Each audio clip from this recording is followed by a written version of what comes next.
Thank you, and it's good to be here. I can't see anybody, but I know it's somewhat similar to church where the back pews are full and the front pews are not so full. But I see the sinners from the board are right down here in the front row. So, but I want to talk a little bit about the task force because, as Brian alluded to, you know, it was, I guess, Rudy from Nevada talked about the flooding that they'd had in Nevada and the road problems.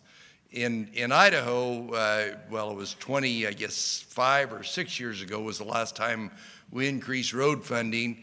And that time and the time before of it, both the times, I mean, a lot of people in government knew we needed to make bigger investments into transportation, but it was always the opportunity of a flood that seemed to motivate the legislature into final action. So I don't want to sound like a Democratic operative who happens to be mayor of Chicago, but never let a good flood go to waste when you're trying to do transportation funding. But a little about the task force. But actually, what was important was what was happening during the time of the task force and after the task force. And that was what Brian and the board did in increasing the credibility of not only Idaho transportation, but all of transportation funding in Idaho. Whether it was a realignment where they significantly decreased overhead, we had a system where we used to we did a lot less contracting than we do now, where there were levels of overhead that really didn't make very good sense, and the board and Brian eliminated those, saved a lot of money, and more importantly, they dedicated dollars where they needed to do and reduced turnover in the department, which also increased the credibility of the department. They significantly improved the forecasting and project management in the department, and on-time delivery went from 60% to 100%, which is part of that speed of business that's gone now. The speed of business that we talk about in Idaho. But the genesis of the task force was that the governor, not using, you know, it wasn't his fault, but the timing was he recommended a significant transportation increase, but it was in 2009, and any of you that have been around for a while remember what happened to every kind of revenue source in 2009. The governor was criticized for that, but you couldn't have picked a worse time to try and increase funding. We had almost an overnight 20% decrease. You need to realize that Idaho in 2006 was one of the fastest growing states in the union. But a lot of that growth was predicated on somewhat speculative real estate activity that didn't have the fundamental underpinnings of the jobs below it to make it last. And so we had that big setback at a time when we were trying to increase transportation funding. But we found out, and you know, I'm preaching to the choir in this room, what the problems were in the task force. One of them was what inflation had done, particularly to all the critical parts of transportation funding, whether it be right-of-way acquisition, whether it be asphalt oil, whether it be equipment, what inflation had done to those static dollars, and also the increased fuel economy of the fleet.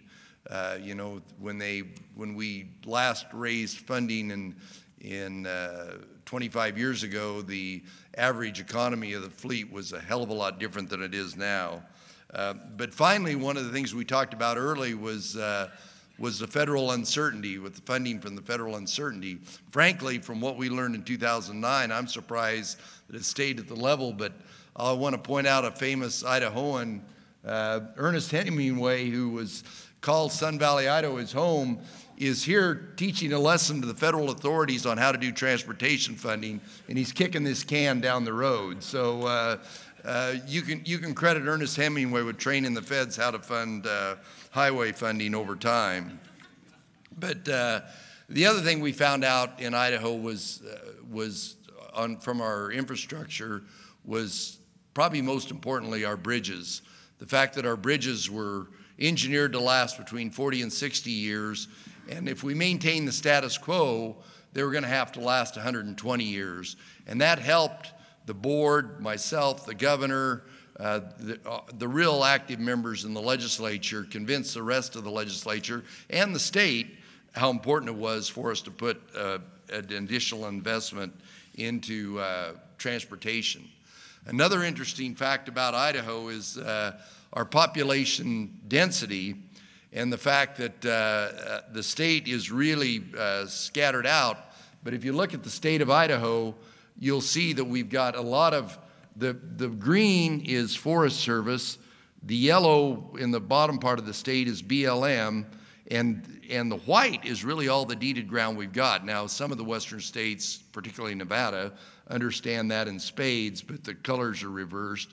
But you can see the challenges we've got in Idaho, that our population is spread apart from North Idaho to South Idaho to East Idaho, that we've literally got twice as, or half as many people per mile of road as three of our states, Oregon, Washington, and Utah, and of course Wyoming and Montana.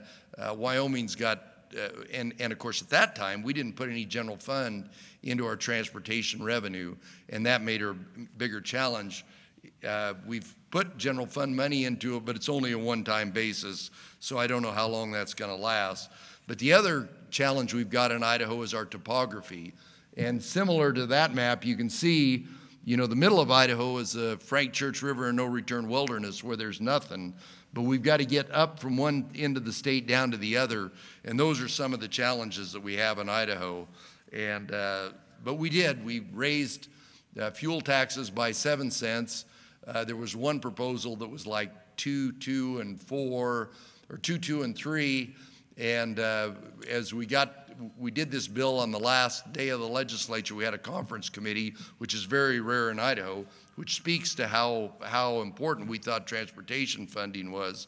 But when they gave the offer to move it from laddered in over 3 years to a one-time 7 cent, the old bird in the hand came to mind, and we thought we better just take that opportunity. So that's where we are. The whole package is about $95 million in ongoing, and then this year there's going to be 40-some million in one-time money from a budget surplus, kind of a surplus eliminator. That is not a permanent fix, but it'll really help with some of those things we've got to address. But some of the other things that really obviously helped us make our case to the citizens of the state of Idaho and the legislature was, you know, in Idaho, we absolutely hate to raise taxes. I mean, I think people, when they come here, when they're conceived here, when they're born here, it's in their DNA that they don't want to raise taxes. And so, you know, making that case is a really high hurdle to get over. So what we did was we made the case about deferred maintenance being deficit spending. And as you can imagine, in Idaho, we're not big fans of what the federal government does. And so to say that these bridge needs and these road needs and these other transportation needs put us in the same category of the federal government where they weren't doing the right thing really helped us convince some of our most conservative legislators the need for what we had to do. But the other, and maybe as important part of it, is the economics of it. In Idaho, we don't have very many people, but we produce a lot of goods. Our traditional industries, Idaho started out like a lot of western states in the mining industry, and then you could see the timber industry, but now agriculture. Everybody knows about potatoes in Idaho, but of course those potatoes are raised here, and then we add a lot of value to them. We convert them into French fries, dried potatoes, all kinds of different agricultural products. But it's really important that those, particularly the fresh products, but even the frozen products, that we can get them out of Idaho. But we've also got other industries in Idaho, some of the newer food industries in Idaho. We've climbed to number 3 in dairy, and when Brian speaks about the moving at the speed of business, we had a guy show up from New York that wanted to build a yogurt plant. And when I first talked to him, it was about a $100 million investment. And in 3 months, it went from $100 million to a $500 million investment. And from the groundbreaking to the opening of a 500,000 square foot facility, we did it in 326 days in Idaho. But I can tell you the state transportation department and the local road people were a big factor of that. This is a company that is growing exponentially in the yogurt business, Greek yogurt business, and they knew that the big food companies were coming after them, and the only way to retain market share was to grow fast. And our ITD and our other state agencies were a big part of that. Another industry that we've had in Idaho for a long time is the fresh trout industry. Idaho's about 90% of the fresh trout in the United States. And when I say fresh trout, that means that trout is produced here every day and has to go all over America. So we're partners with all you other states in having to have a good road system to get our product from Idaho to the end product, whether it be a Darden's restaurant in Florida or wherever else it is. So having good local roads, having good state roads, having good federal highways are critical to the survival of the state of Idaho, and that's why I'm delighted you're all here to talk about how important this is. You know, we western states really rely on each other, given the fact that, you know, particularly those of us that are landlocked, we do have a seaport, but it's not a very big one at Lewiston, Idaho. But these ribbons that connect us to the world and connect us to the rest of the population of the United States are really important. Right now, our unemployment in Idaho, it's been down below 4, it's creeped back up to 4, but that's mainly because more people are looking for work. We've got record high employment in the state of Idaho, and we outpace the nation in 10 of 15 different areas. And we lead the nation right now in construction, growth in the construction at about 14% on an annual basis in growth. So we're in the top 5 in GDP. All but one of the 5 are in this room. Wyoming, and these statistics are a little older. Wyoming, North Dakota, Oklahoma, I think, and West Virginia's in there.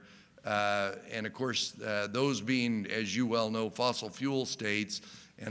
And for us, we don't have any fossil fuels in Idaho. We look to see with the energy prices, we're probably going to climb back up into that highest area. And as we continue to grow, it's going to be incredibly important for us to continue to invest in our roads and bridges. And when I say that, I also want to talk about the local highway districts a little bit. You know, we have 267, when $1 worth of spending revenue comes into the state, Brian's shop has to divide that up 267 different ways. And so whatever we can do at the state level to urge cities, counties, highway districts to be more efficient, we talked about that a lot at the task force, is part of how we're going to have to continue to sell the need for additional revenue. I can't tell you what's going to happen at the federal level. I talk to my friends in Congress and the Senate all the time, and I guess hope springs eternal. But I'm not too convinced that Ernest Hemingway will continue to tutor them in how to continue to kick the can down the road. But that's why it's so important for groups like this to collectively get together to make the case about why the federal government needs to step up, give us the long-term solution we need for the critical infrastructure so America and our states can continue to grow. Thank you very much.